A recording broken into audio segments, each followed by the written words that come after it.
Hi everyone, welcome to shsirclasses. Today in this video we have to draw a circle of radius 8 centimeter. So let's start the video. First of all we have to draw here the radius 8 centimeter. So this is starting 0, 1, 2, 3, 4, 5, 6, 7, 8. So first drawing here the line of length 8 centimeter.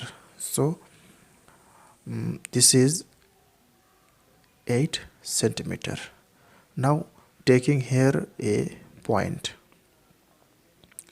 Next taking the radius 8 centimeter by using compass by this way.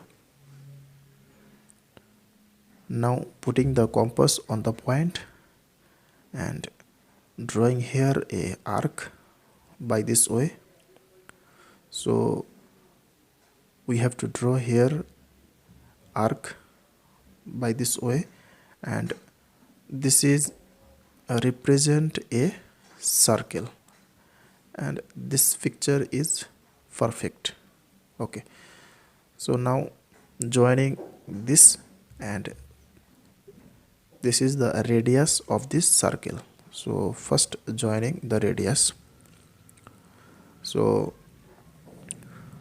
now the center O and here A. So OA equal to 8 centimeter.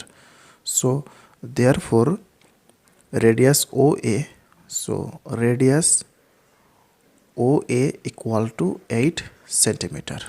That's all. Thanks for watching. If this video is helpful to you, then share it with your friend. Thanks for watching.